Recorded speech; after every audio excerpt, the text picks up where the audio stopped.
ಹೇಳಿದೆ. ಹಾಗೆ ಇದು ಬಂದು ಎಷ್ಟು ಭಾರ ಇದೆ ಗೊತ್ತಾ. ಅವ್ರ ಮನೆಯಲ್ಲಿ ಇದ್ದವರು ಈ ತರ ಚೇಂಜ್ ಇದೆ ಅಂತ ಹೇಳಿದ್ರಂತೆ. ಕಪ್ಪ ಇದೆ ಅಂತಂದ್ರೆ 1400 ರೂಪಾಯಿ ಇದೆಯಂತೆ. ಅವ್ರು ನೋಡಿ, ಇದು ಕೂಡ ಕಾಯಿನ್ ಕಲೆಕ್ಟ್ ಮಾಡೋದಕ್ಕೆ ಅಂತ ಅನ್ಬಿಟ್ಟು ನಾನು ಏನಂತಂದ್ರೆ ದೇವ್ರ ಹತ್ರ ಇಡೋದಕ್ಕೆ ಒಂದ್ ಸ್ವಲ್ಪ ಸಾಕು. ಎಲ್ಲಿದೆ ಅದನ್ನ ಹಾಕ್ಬೇಕು. ಅದು ಒಂದ್ ಸ್ವಲ್ಪ ಅದೊಂದು 200 ಇರ್ಬೋದು. ಇನ್ನೊಂದ್ರನೇ ಇಷ್ಟಿದೆ ಅಂದ್ರೆ ಇನ್ನ ಎಷ್ಟೊಂದ್ ಜನ ಮಹಿಳೆಯರ ಹತ್ರ ಎಷ್ಟು ಅಮೌಂಟ್ ಇರ್ಬೋದಲ್ವಾ. ಅಳ್ತಾ ಇತ್ತು ಅದು.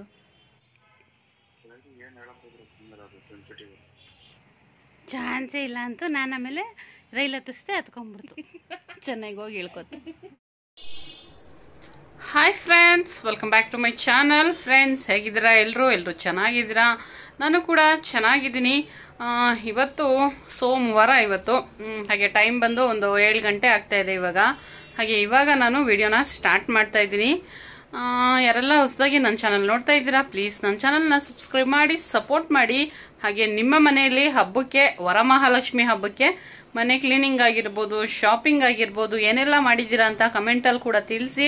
ಹಾಗೆ ನಾನು ಕೂಡ ಸೀರೆ ಆಗಿರ್ಬೋದು ಅದನ್ನೆಲ್ಲ ಮುಂಚೆನೆ ತಂದು ಇಟ್ಟಿದ್ದೆ. ಹಾಗೆ ಮನೆ ಕ್ಲೀನಿಂಗ್ ಕೂಡ ನಿನ್ನೆ ಎಲ್ಲ ಮಾಡಿದ್ದೀನಿ. ಶನಿವಾರ ಭಾನುವಾರ ಎಲ್ಲ ಒಂದು ಸ್ವಲ್ಪ ಮುಗಿಸಿದ್ದೀನಿ. ಇನ್ನೊಂದು ಸ್ವಲ್ಪ ಇದೆ ಆಯ್ತಾ. ಇನ್ನೊಂದು ಸ್ವಲ್ಪ ಕ್ಲೀನ್ ಮಾಡ್ಕೊಂಡ್ರೆ ಆಗೋಗುತ್ತೆ ಮನೆ ಕ್ಲೀನಿಂಗು. ಹಬ್ಬದ ಟೈಮಲ್ಲಿ ಹೆಣ್ಮಕ್ಳಿಗೆ ಮನೆ ಕ್ಲೀನಿಂಗ್ ಮಾಡೋದು ಅಂದ್ರೇನೆ ತಲೆನೋವು. ಅದರಲ್ಲೂ ಕೆಲ್ಸಕ್ಕೆ ಹೋಗೋ ಹೆಣ್ಮಕ್ಳಿಗೆ ಒಂದು ಸ್ವಲ್ಪ ಕಷ್ಟ ಅಂತಾನೆ ಹೇಳ್ಬೋದು. ಹಾಗೆ ಇವತ್ತು ನಾನು ಯಾಕೆ ಈ ವಿಡಿಯೋನ ಮಾಡ್ತಾ ಇದ್ದೀನಿ ಅಂತಂದ್ರೆ, ಎಲ್ರಿಗೂ ಗೊತ್ತೇ ಇರುತ್ತೆ, ಹಬ್ಬಕ್ಕೆ ದೇವ್ರ ಮುಂದೆ ಒಂದು ಸ್ವಲ್ಪ ಚಿಲ್ಲರೆ ಕಾಸಾಗಿರ್ಬೋದು ಅಥವಾ ಅಮೌಂಟ್ ಎಷ್ಟಿರುತ್ತೋ ಅದನ್ನೆಲ್ಲ ಇಡ್ತಾ ಇರ್ತಾರೆ. ಸೊ ನಾನು ಕೂಡ ಚಿಲ್ಲರೆ ಕಾಸೆಲ್ಲ ಇಡೋದಿಕ್ಕೆ ಅಂತ ಅಂದ್ಬಿಟ್ಟು ತುಂಬಾ ವರ್ಷದಿಂದ ಕಲೆಕ್ಟ್ ಎಲ್ಲ ಮಾಡ್ತಾ ಇದ್ದೆ. ಬಟ್ ಹಾಗೆ ನಾನು ಮುಂಚೆ ಏನ್ ಮಾಡ್ತಾ ಇದ್ದೆ, ಆ ಕಾಯಿನ್ಸ್ ನ ದೇವರ ಹತ್ರ ಇಟ್ಟ ಮೇಲೆ ಈಗ ಏನ್ ಮಾಡ್ತಾ ಇದೀನಿ ಅಂತ ಎಲ್ಲಾನು ಕೂಡ ತಿಳಿಸ್ತೀನಿ. ಹಾಗೆ ವಿಡಿಯೋನ ಸ್ಕಿಪ್ ಮಾಡದೆ ಪೂರ್ತಿಯಾಗಿ ನೋಡಿ. ಹಾಗೆ ನನ್ನ ಮಗಳು 2nd ಇಯರ್ ಡಿಗ್ರಿ ಪಾಸ್ ಆಗಿದೆ ಆಯ್ತಾ. ಅವ್ರ ಅಪ್ಪಂಗೆ ಫೇಲ್ ಆಗಿದ್ದಾಳೆ ಅಂತ ಅನ್ಬಿಟ್ಟು ಹೇಳಿದೆ. ಅವಾಗ ಅವರು ಏನ್ ಹೇಳಿದ್ರು ಅಂತ ಅನ್ಬಿಟ್ಟು ಅವರು ಹೇಳಿರೋ ವಾಯ್ಸ್ ನ ರೆಕಾರ್ಡ್ ಮಾಡ್ಕೊಂಡಿದ್ದೀನಿ. ಅದನ್ನು ಕೂಡ ಇವಾಗ ಹಾಕ್ತೀನಿ, ನೋಡ್ತಾ ಇರಿ. ಅದಾದ್ಮೇಲೆ ನಾನು ನನ್ನ ಕಾಯಿನ್ಸ್ ಕಲೆಕ್ಷನ್ ಎಷ್ಟಿದೆ ಅಂತ ಅನ್ಬಿಟ್ಟು ತೋರಿಸ್ತೀನಿ. ಓಕೆನಾ? ಅದು ಅಕೌಂಟೆನ್ಸಿ ಅಂತ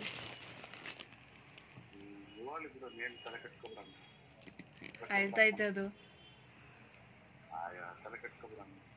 ತಲೆ ಕೆಡ್ಸ್ಕೊಬೇಡ. ಹಿಂಗ್ ಹತ್ಕೊಂಡೇನೆ ಮಕ್ಳು ಓದಲ್ಲ ಮಾಡಲ್ಲ, ಬರೀ ತಿನ್ನಕ್ ತಂದ್ಕೊಡು. ಏನ್ ಮಾಡ್ತಾರೆ?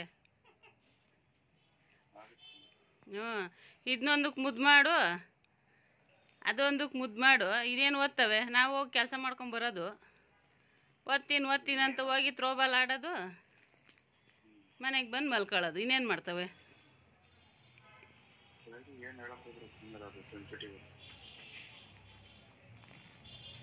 ಏನ್ ಸಿಒ ಎಂತ ಫೇಲ್ ಅಂತ ತಾನೇ ಬರೋದದು. ಪಾಸ್ ಮಾಡ್ಬಿಡಕ್ಕಲ್ಲಿ ಬ್ಯಾಕ್ ಕ್ಲಾಸ್ ಮತ್ತೆ ಬರೀಬೋದು.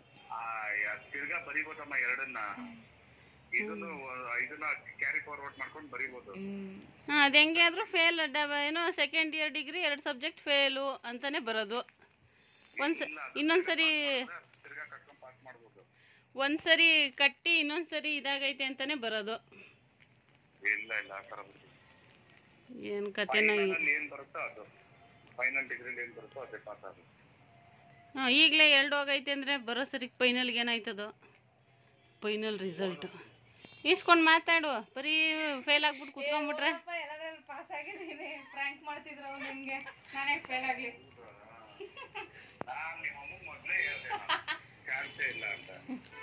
ಅಕೌಂಟ್ಸ್ ಅಲ್ಲಿ 60ಕ್ಕೆ 50 ಅಂತ ತೆಗ್ದೈತಂತೆ. ಮಳೆ ಬರುವ ಮುನ್ಸೂಚನೆ. ಏನ್ ಸಿನಿಮಾ ಒಂದೇ ಓದುತ್ತಾ?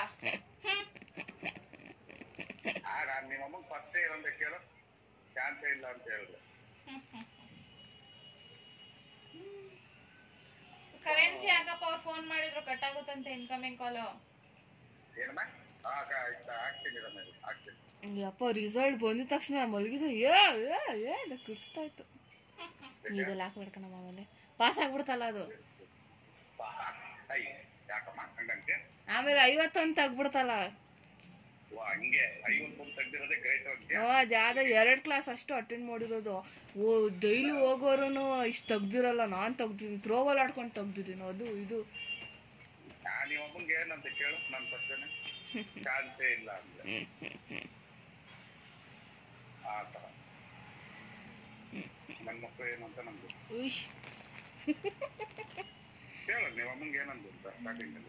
ಏನಂತ ಚಾನ್ಸೇ ಇಲ್ಲ ಅಂತ ನಾನು ಆಮೇಲೆ ರೈಲ್ ಹತ್ತಿಸ್ದೆ ಹತ್ಕೊಂಡ್ಬಿಡ್ತು. ಚೆನ್ನಾಗಿ ಹೋಗಿ ಹೇಳ್ಕೊತ. ಫ್ರೆಂಡ್ಸ್ ನೋಡಿದ್ರಲ್ಲ ನಮ್ಮ ಸಂಜಯ್ ಅವರು ಏನು ಹೇಳಿದ್ರು, ಅವ್ರ ಮಗಳು ಫೇಲು ಅಂತ ಹೇಳಿದ್ದಕ್ಕೆ ಒಪ್ಕೊಂಡಿರ್ಲಿಲ್ಲ ಅವ್ರು ಫಸ್ಟು. ನಾನು ಆಮೇಲೆ ಏನು ಮಾಡಿದೆ, ಸುಮ್ಮನೆ ಹಂಗೆ ಹಿಂಗೆ ಅಂತ ಹೇಳಿದ್ದಕ್ಕೆ ಇರ್ಬೋದೇನೋ ಪರವಾಗಿಲ್ಲ ಬಿಡು ಅಂತ ಅಂದ್ಬಿಟ್ಟು ಹೇಳ್ತಾ ಇದ್ರು. ಸೊ ನನ್ನ ಮಗಳು ಪಾಸ್ ಆಗಿದ್ಲು, ಬಟ್ ನಾನು ಸುಮ್ಮನೆ ಅವ್ರಿಗೆ ಆ ಥರ ಹೇಳಿದೆ. ಅವರು ಇರಲಿಲ್ಲ ಅವತ್ತು, ಚೆನ್ನಾಗಿ ಹೋಗಿದ್ರು, ಅದಕ್ಕೋಸ್ಕರ ಆ ಥರ ಹೇಳಿದೆ. ಹಾಗೆ ಇದು ಬಂದು ಎಷ್ಟು ಭಾರ ಇದೆ ಗೊತ್ತಾ, ನನ್ನ ಕೆಲ್ಸಕ್ಕೆ ತೊಗೊಂಡೋಗೋ ಬ್ಯಾಗು. ಯಾಕಪ್ಪ ಅಂತಂದರೆ ನಾವು ಹೋಗೋದೊಂದು ಚಿಕ್ಕ ಫ್ಯಾಕ್ಟ್ರಿಗೆ ಹೋಗ್ತೀನಾ, ಬ್ಯಾಗಲ್ಲಿ ಏನಿರಲ್ಲ, ಒಂದು ಊಟದ ಬಾಕ್ಸು ಮತ್ತು ಮೊಬೈಲ್ ಇಟ್ಕೊಂಡು ಹೋಗ್ತೀನಿ. ಇವತ್ತು ಚಿತ್ರಾನ್ನ ತೊಗೊಂಡೋಗಿದೆ, ಹಾಗಾಗಿ ಒಂದು ಸ್ಪೂನು, ಇದಿಷ್ಟೇ ನನ್ನ ಬ್ಯಾಗಲ್ಲಿ ಇರುತ್ತೆ.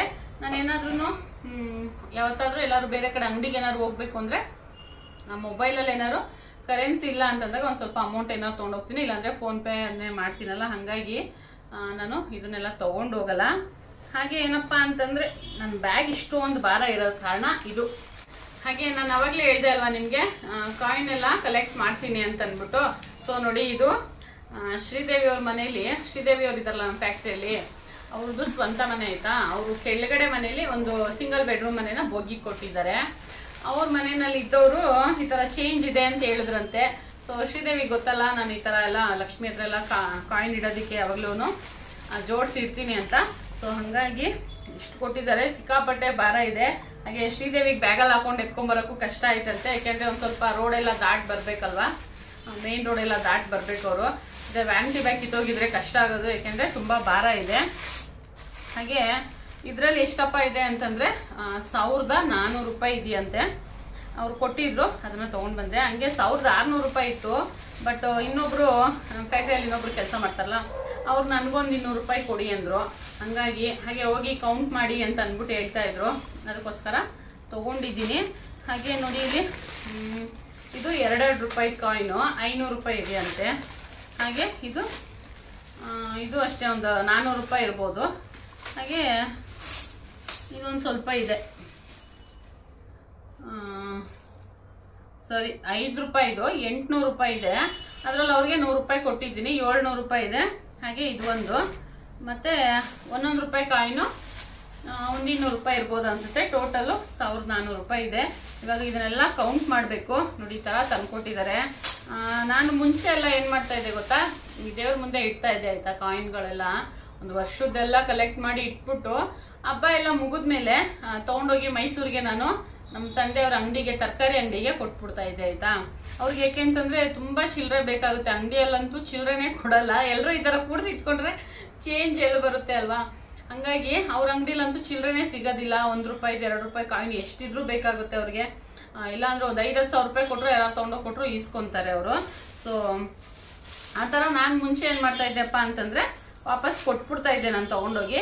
ಮತ್ತೆ ಒಂದು ವರ್ಷಕ್ಕೆ ನಾನು ಈ ಹಾಲಲ್ಲಿ ಚಿಲ್ಲರೆ ಬರೋದು ಮತ್ತು ಎಲ್ಲೆಲ್ಲಿ ಚೇಂಜ್ ಬರುತ್ತೆ ಅದನ್ನೆಲ್ಲ ನಾನು ವಾಪಸ್ ಕೊಡ್ತಾ ಇರಲಿಲ್ಲ, ಅಂಗಡಿಗಳಿಗೆ ತೊಗೊಂಡೋಗಿ ಕೊಡ್ತಾ ಇರಲಿಲ್ಲ. ನಾನು ಈ ಥರ ಮಾಡಿ ನಾನು ಕಾಯಿನ್ ಕಲೆಕ್ಟ್ನ ಮಾಡ್ತಾ ಇದ್ದೆ. ಸೊ ಇವಾಗ ಇದು ಎಷ್ಟಿದೆ ಅಂತ ಕೌಂಟ್ ಮಾಡ್ತೀನಿ. ಏನೋ ಕವರ್ ಓಪನ್ ಆಗ್ಬಿಟ್ಟಿದೆಯೇನೋ ಗೊತ್ತಿಲ್ಲ. ಹಾಗೆ ಇದಕ್ಕಿಂತ ಮುಂಚೆ ಕೂಡ ನಾನು ಒಂದು ಸ್ವಲ್ಪ ಕಾಯಿನ್ ಇಟ್ಟಿದ್ದೀನಿ ಆಯಿತಾ, ಅದನ್ನು ಕೂಡ ತೋರಿಸ್ತೀನಿ.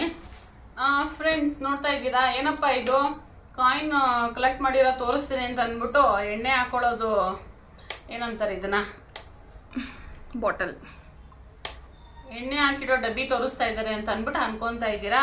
ಇಲ್ಲ, ಇದು ಈಗ ಬೇರೆದು ಆಯಿಲ್ ಹಾಕೋದಕ್ಕೆ ಅಂತ ಬೇರೆ ಪ್ಲಾಸ್ಟಿಕ್ ಇಟ್ಕೊಂಡಿದ್ದೀನಲ್ಲ. ಸೊ ಹಂಗಾಗಿ ಇದು ಹಾಗೆ ಇತ್ತು, ಅದಕ್ಕೋಸ್ಕರ ಇದನ್ನು ಕೂಡ ಏನು ಮಾಡಿದ್ದೀನಿ ಅಂದರೆ ನಾನು ನೋಡಿ, ಇಲ್ಲಿ ಕೂಡ ಅಯ್ಯಪ್ಪ ಇವಾಗ ಇದನ್ನು ಎತ್ತಕ್ಕೆ ಆಗಲ್ಲ, ಸಿಕ್ಕಾಪಟ್ಟೆ ಭಾರ ಇದೆ ನೋಡಿ. ಇದು ಕೂಡ ಕಾಯಿನ್ ಕಲೆಕ್ಟ್ ಮಾಡೋದಕ್ಕೆ ಅಂತ ಅಂದ್ಬಿಟ್ಟು ನಾನು ಇಟ್ಕೊಂಡ್ಬಿಟ್ಟಿದ್ದೀನಿ. ಸೊ ಸಿಕ್ಕಾಪಟ್ಟೆ ಅಂದರೆ ಸಿಕ್ಕಾಪಟ್ಟೆ ಭಾರ ಇದೆ. ಬಟ್ ಇದು ನನಗೆ ಎಷ್ಟಿದೆ ಅಂತ ಗೊತ್ತಿಲ್ಲ, ನೋಡಬೇಕು, ಒಂದು ದಿವಸ ಕೌಂಟ್ ಮಾಡಿ ಎಷ್ಟಿದೆ ಅಂತ ಅಂದ್ಬಿಟ್ಟು ನೋಡಬೇಕು. ಇದರಲ್ಲೂ ಅಷ್ಟೇ 5 ರೂಪಾಯಿ ಆಗಿರ್ಬೋದು, 2 ರೂಪಾಯಿ, 1 ರೂಪಾಯಿ ಅದೆಲ್ಲ ಕೂಡ ಇಟ್ಟಿದ್ದೀನಿ. ನೋಡೋಣ ಇದನ್ನು ಒಂದ್ ದಿವಸ ಜಾಸ್ತಿ ಕೂಡಿಸಿ ಇದರಿಂದನೂ ಏನಾದ್ರು ತರಕ್ ಆಗತ್ತಾ ಅಂತ ಅನ್ಬಿಟ್ಟು ಏನಂತಂದ್ರೆ ದೇವ್ರ ಹತ್ರ ಇಡೋದಕ್ಕೆ ಒಂದ್ ಸ್ವಲ್ಪ ಸಾಕು, ಸ್ವಲ್ಪ ಇಟ್ಕೊಂಡು ಜಾಸ್ತಿ ಕಲೆಕ್ಟ್ ಆದ್ಮೇಲೆ ಏನಾದ್ರು ಹೋಗಿ ತಗೊಂಡ್ ಬರ್ಬೋದಾ ಅಂತ ಅನ್ಬಿಟ್ಟು. ಹಾಗೆ ನೀವೆಲ್ಲರೂ ಕೂಡ ಹಬ್ಬಕ್ಕೆ ಇಡೋದಕ್ಕೆ ಯಾವ ತರ ಕಾಯಿನ್ ನ ಕಲೆಕ್ಟ್ ಮಾಡ್ತೀರಾ ಅಂತ ಅನ್ಬಿಟ್ಟು ತಿಳಿಸಿ. ತುಂಬಾ ಜನ ಹೆಣ್ಮಕ್ಳಂತೂ ಈ ತರ ಇಟ್ಟಿರ್ತಾರೆ. ಹಾಗೆ ನನಗೆ ಗೊತ್ತಿರೋರೊಬ್ರು ಅಷ್ಟೇನೆ, ಅವರು ಬಿಂದಿಗೆಯಲ್ಲಿ ಒಂದು ಬಿಂದಿಗೆ ಕೂಡಿಟ್ಟಿದ್ರಂತೆ ಚಿಲ್ಲರೆ ಕಾಸನ್ನ. ಈ ತರ ಎಲ್ಲ ಕುಡಿಸ್ತಾ ಇರ್ತಾರೆ. ಸೊ ಇದು ಒಂಥರ ಉಳಿತಾಯನೇ. ಯಾಕೆ ಅಂತಂದ್ರೆ ಏನೋ ಎಮರ್ಜೆನ್ಸಿ ಅಂತಂದಾಗ ಇದನ್ನ ಬೇಕಾದ್ರೆ ನಾವು ತಗೊಂಡೋಗಿ ದುಡ್ಡಾಗಿ ಕನ್ವರ್ಟ್ ನ ಮಾಡಬಹುದು. ಸೊ ಹಂಗಾಗಿ ನೋಡಿ ಇದಿಷ್ಟು. ಇವಾಗ ನಾನು ಇದನ್ನ ಕೌಂಟ್ ಮಾಡಬೇಕು. ಕೊಡಿಲಿ, ಆಫ್ ಮಾಡು ನಿಮಿಷ.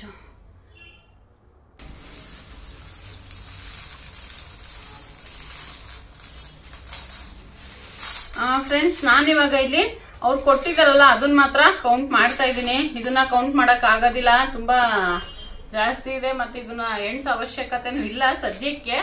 ಆಮೇಲೆ ನೋಡೋಣ ಎಷ್ಟಾಗಿದೆ ಏನು ಅಂತ ಅನ್ಬಿಟ್ಟು. ಸದ್ಯಕ್ಕೆ ನಾನು ಇವಾಗ ಇದನ್ನ ಕೌಂಟ್ ಮಾಡ್ತೀನಿ ಎಷ್ಟಿದೆ ಅಂತ ಅನ್ಬಿಟ್ಟು. ಸೊ ನನಗಂತೂ ತುಂಬಾ ಇಷ್ಟ ಈ ತರ ಕಾಯಿನ್ ಎಲ್ಲ ಕಲೆಕ್ಟ್ ಮಾಡೋದು. ಎಕ್ಸ್ಪೆಷಲಿ ನಾನು ದೇವ್ರ ಮುಂದೆ ಇಡೋದಕ್ಕೆ ಅಂತ ಅನ್ಬಿಟ್ಟು ಕಲೆಕ್ಟ್ ಮಾಡಿದ್ದೀನಿ. ಬಟ್ ಇಷ್ಟೆಲ್ಲ ಇಡ್ತೀವ ಅಂತ ಅನ್ಬಿಟ್ಟು ಗೊತ್ತಿಲ್ಲ. ಇರ್ಲಿ ಮನೆಯಲ್ಲಿ ಅಂತ ಅನ್ಬಿಟ್ಟು ಈಸ್ಕೊಂಡ್ ಬಂದಿದ್ದೀನಿ. ನನಗಂತೂ ಚಿಲ್ಲರೆ ಇದೆ ಅಂದ ತಕ್ಷಣ ಫಸ್ಟ್ ಈಸ್ಕೊಂಡ್ ಕೊಟ್ಬಿಡು ಅಂತ ಅನ್ಬಿಟ್ಟು ಹೇಳ್ತಾ ಇದ್ದೆ. ಸೊ ಹಂಗಾಗಿ ಇವತ್ತು ತಗೊಂಡ್ ಬಂದು ಕೊಟ್ರು ಫ್ಯಾಕ್ಟ್ರಿಗೆ, ಅದನ್ನ ತಗೊಂಡ್ ಬಂದಿದ್ದೀನಿ ನಾನು ಇವಾಗ. ನೋಡಿ ಇದ್ರಲ್ಲೆಲ್ಲ ಅವರು ಈ ತರ ಬರ್ದು ಹಾಕಿದ್ದಾರೆ ಚಿಲ್ಲರೆ ಎಷ್ಟಿದೆ ಇದು ಅಂತ ಅನ್ಬಿಟ್ಟು. ಆದ್ರೆ ಇದ್ರಲ್ಲಿ 100 ರೂಪಾಯಿ ಅವರು ಕೊಟ್ಟಿದ್ದೀನಿ, ಹಾಗೆ ಇದ್ರಲ್ಲೂ 100 ರೂಪಾಯಿ ಕೊಟ್ಟಿದ್ದೀನಿ. 5 ರೂಪಾಯಿದು 2 ರೂಪಾಯಿದು ಮಾತ್ರ ಹಾಗೆ ತಗೊಂಡ್ ಬಂದಿದ್ದೀನಿ. ಹಂಗಾಗಿ ನಾನು ಇವಾಗ ಇಲ್ಲಿ ಇದನ್ನೆಲ್ಲ ಕೌಂಟ್ ಮಾಡ್ಕೊಂತೀನಿ ಎಷ್ಟಿದೆ ಅಂತ ಅನ್ಬಿಟ್ಟು. ಇದೇ ಕವರ್ಗೆ ಹಾಕೋಣ. ಹಾಗೆ ಇನ್ನೂ ಒಂದು ಸ್ವಲ್ಪ ಅಮೌಂಟ್ ಇದೆ, ಅದನ್ನು ಅದೊಂದು ಡಬ್ಬಿಯಲ್ಲಿದೆ, ಅದನ್ನ ಹಾಕ್ಬೇಕು. ಅದು ಒಂದು ಸ್ವಲ್ಪ, ಅದೊಂದು 200 ಇರ್ಬೋದು, 200 ರೂಪಾಯಿ ಇರ್ಬೋದು. ಅಯ್ಯೋ 2. ಹಾಗೆ ತುಂಬಾ ಜನರಿಗೆ ಅನುಭವ ಕೂಡ ಆಗಿರ್ಬೋದು. ನೀವು ಎಲ್ಲೇ ಹೋಗಿ ಕೇಳಿದ್ರು ಚೇಂಜ್ ಇಲ್ಲ, 5 ರೂಪಾಯಿ ಇಲ್ಲ, 10 ರೂಪಾಯಿ ಇಲ್ಲ, ಅದಕ್ಕೆ ಏನಾದ್ರು ತಗೊಳ್ಳಿ ಅಂತ ಅನ್ಬಿಟ್ಟು ಹೇಳ್ತಾ ಇರ್ತಾರೆ. ಹಾಗೆ ನಾವು ಅಷ್ಟೇ, ನಮ್ಮ ಮೈಸೂರಲ್ಲಿ ನಮ್ದು ತರಕಾರಿ ಅಂಗಡಿ ಇದೆಯಲ್ಲ, ನಮ್ಮ ತಂದೆ ಮನೆಯವ್ರದ್ದು, ಅವ್ರ ಮನೇಲಿ ಏನಂತಂದ್ರೆ ಅವರು ಒಂದು ಟೋಕನ್ ಮಾಡಿಸ್ಬಿಟ್ಟಿದ್ದಾರೆ ಆಯ್ತಾ. ಅದ್ರಲ್ಲಿ ಮೇಲೆ ಅಮೌಂಟ್ ಇರುತ್ತೆ, 2 ರೂಪಾಯಿ, 1 ರೂಪಾಯಿ, 5 ರೂಪಾಯಿ ಅಂತ. ಇವಾಗ ನೀವೇನೋ ಒಂದು ಐಟಮ್ ತಗೊಂತೀರಾ, ಅದರಲ್ಲಿ ನಾವು ಒಂದು 3 ರೂಪಾಯಿ ಚೇಂಜ್ ಕೊಡ್ಬೇಕಾಗುತ್ತೆ. ಅವಾಗ ಏನ್ ಮಾಡ್ತೀವಿ ಅಂದ್ರೆ 2 ರೂಪಾಯಿದೊಂದು, 1 ರೂಪಾಯಿದೊಂದು ಟೋಕನ್ ಕೊಟ್ಟಿರ್ತೀವಿ. ಅದನ್ನ ಅವರು ನೆಕ್ಸ್ಟ್ ಟೈಮ್ ಅಂಗಡಿಗೆ ಬರುವಾಗ ತಂದು ಕೊಟ್ರೆ ಅದನ್ನ ಲೆಸ್ ಮಾಡ್ಕೊಂಡು ಮಿಕ್ಕಿದ ಅಮೌಂಟ್ ನ ಇಸ್ಕೊಂತೀವಿ. ಇದೇ ತರನೇ ಆಗ್ತಾ ಇರುತ್ತೆ. ಅದಕ್ಕೂ ಒಂದೊಂದ್ಸರಿ ಜಗಳ ಕೂಡ ಆಗುತ್ತೆ, ಚೇಂಜ್ ಆಗಿ ಕೊಡಲ್ಲ ನಿಮ್ಮ ಅಂಗಡಿಲಿ ಅಂತ. ನಾವ್ ಈ ತರ ಎಲ್ಲ ಇಟ್ಕೊಂಡ್ಬಿಟ್ರೆ ಚೇಂಜ್ ಅವ್ರಿಗೆ ಎಲ್ಲಿಂದ ಬರುತ್ತೆ. ಸೊ ಹಂಗಾಗಿ ಇದು ಟರ್ನ್ ಓವರ್ ಆಗಲ್ಲ. ನಾನು ಒಬ್ಳತ್ರನೇ ಇಷ್ಟಿದೆ ಅಂದ್ರೆ ಇನ್ನ ಎಷ್ಟೊಂದು ಜನ ಮಹಿಳೆಯರ ಹತ್ರ ಎಷ್ಟು ಅಮೌಂಟ್ ಇರ್ಬೋದಲ್ವಾ. ಸೊ ಇದನ್ನೆಲ್ಲ ನಾನು ಇವಾಗ ಕೌಂಟ್ ಮಾಡ್ಬಿಡ್ತೀನಿ ಎಷ್ಟಿದೆ ಅಂತ ಅಂದ್ಬಿಟ್ಟು. 11, 12, 13, 14, 15, 16, 17, 18, 19, 20. ಫ್ರೆಂಡ್ಸ್, ಯಾರೆಲ್ಲ ಈ ರೀತಿ ವರಮಹಾಲಕ್ಷ್ಮಿ ಹಬ್ಬಕ್ಕೆ ಇಡೋದಕ್ಕೆ ಅಂತ ಕಾಯಿನ್ನ ಕಲೆಕ್ಟ್ ಮಾಡಿದ್ರೆ ನನಗೆ ಕಮೆಂಟಲ್ಲಿ ತಿಳಿಸಿ. ನಾನು ಕೂಡ ತುಂಬ ವರ್ಷದಿಂದ ಈ ಥರ ಕಲೆಕ್ಟ್ ಮಾಡ್ತಾಯಿದ್ದೀನಿ. ಬಟ್ ಅವಾಗೆಲ್ಲ ಸ್ಮಾಲ್ ಕ್ವಾಂಟಿಟಿಯಲ್ಲಿ ಇರ್ತಿತ್ತು. ಇವಾಗ ಒಂದು ಸ್ವಲ್ಪ ಜಾಸ್ತಿ ಇದ್ರೂ ಚೇಂಜನ್ನ ಇಟ್ಕೊಂಡಿದ್ದೀನಿ. ಮುಂಚೆ ಎಲ್ಲ ನಾನು ಇಟ್ಕೊತಾ ಇರಲಿಲ್ಲ. ನಮ್ಮ ತಂದೆ ಮನೆಗೆ ತೊಗೊಂಡೋಗಿ ಕೊಟ್ಬಿಡ್ತಾ ಇದ್ದೆ, ಅವ್ರಿಗೆ ಅಂಗಡಿಗೆ ಯೂಸ್ ಆಗಲಿ ಅಂತ ಅಂದ್ಬಿಟ್ಟು. ಆದರೆ ಏನಪ್ಪ ಅಂತಂದರೆ ನಾನು ತೊಗೊಂಡೋಗಿ ಕೊಡ್ತಾ ಇದ್ದೆ. ನಾನು ಅಲ್ಲಿ 1-2 ದಿವಸ ಇರ್ತೀನಿ ಆಯಿತಾ. ನಮಗೆ ಆಯುಧ ಪೂಜೆಗೆ, ವಿಜಯದಶಮಿಗೆ ಕೆಲ್ಸಕ್ಕೆ ರಜೆ ಇರುತ್ತೆ. ನಾವು ಯಾವಾಗಲೂ ಜಾಸ್ತಿ ಹೋಗೋದಿಲ್ವಲ್ಲ, ಹೋಗಿ 1-2 ದಿವಸ ಇರ್ತೀವಿ. ಇದ್ದಾಗ ನಾನು ಹಬ್ಬಕ್ಕಿಂತ ಮುಂಚೆ ಅದನ್ನು ತೊಗೊಂಡೋಗ್ತಾ ಇದ್ದೆ. ಯಾವುದು ದಸರಾ ಹಬ್ಬಕ್ಕಿಂತ ಮುಂಚೆ, ಆಯುಧ ಪೂಜೆ ದಿವಸನೋ ಅಥವಾ ಹಿಂದಿನ ದಿವಸನೋ ತೊಗೊಂಡೋಗಿ ಕೊಟ್ಟ ತಕ್ಷಣ ಹಬ್ಬದ ಟೈಮಲ್ಲಂತೂ ಸ್ವಲ್ಪ ಚೇಂಜ್ ಅದೆಲ್ಲ ಬೇಕಾಗುತ್ತಲ್ಲ. ಹಾಗಾಗಿ ನಾನು ವಾಪಸ್ ಬರೋದ್ರೊಳಗಡೆ ನಾನು 1 ವರ್ಷದಿಂದ ಕೂಡಿಟ್ಟಿದ್ದ ಚೇಂಜು 2 ದಿವ್ಸಕ್ಕೆ ಖಾಲಿ ಆಗಿಬಿಡ್ತಾಯಿತ್ತು. ಚಿಲ್ಲರೆ ಅಂತೂ ಎಷ್ಟಿದ್ರೂ ಸಾಕಾಗಲ್ಲ. ಇದೆಲ್ಲ ಅಂಗಡಿ ಇಟ್ಟವ್ರಿಗೆ ಅನುಭವ ಇರುತ್ತೆ. ಈಗ ಒಂದು ಸ್ವಲ್ಪ ಗೂಗಲ್ ಪೇ ಅದೆಲ್ಲ ಬಂದಿರೋದಕ್ಕೆ, ಒಂದು ಸ್ವಲ್ಪ ಫೋನ್ಪೇ ಅದೆಲ್ಲ ಬಂದಿರೋದಕ್ಕೆ ಒಂದು ಸ್ವಲ್ಪ ಅನುಕೂಲ ಆಗಿದೆ ಅಂತಲೇ ಹೇಳ್ಬೋದು. ಬಟ್ ಅದರಲ್ಲೂ ಕೆಲವರೆಲ್ಲ ಸುಮ್ಮನೆ ತೋರಿಸ್ಬಿಟ್ಟು ಆಗಿದೆ ಅಂತ ಹೇಳ್ಬಿಟ್ಟು ಎಲ್ಲ ಹೋಗ್ಬಿಡ್ತಾರೆ. ಸೊ ಅದೊಂದು ಅನಾನುಕೂಲ. ಚಿಲ್ಲರೆಗೆ ಈ ಥರ ನೋಡಿದ್ರೆ ನಮ್ಮದು ಬಂಧನೆ ಹೋಗ್ಬಿಟ್ಟಿರುತ್ತೆ. ಸೊ ಒಂದೊಂದು ಅನುಕೂಲ ಇದ್ದಂಗೆ ಒಂದು ಅನಾನುಕೂಲ ಇದ್ದೇ ಇರುತ್ತೆ.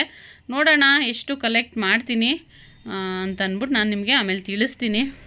ಫ್ರೆಂಡ್ಸ್, ನೋಡಿದ್ರಲ್ಲ ನನ್ನ ಕಾಯಿನ್ ಕಲೆಕ್ಟ್ ಯಾವ ಥರ ನಾನು ಮಾಡ್ತೀನಿ ಅಂತ ಅಂದ್ಬಿಟ್ಟು.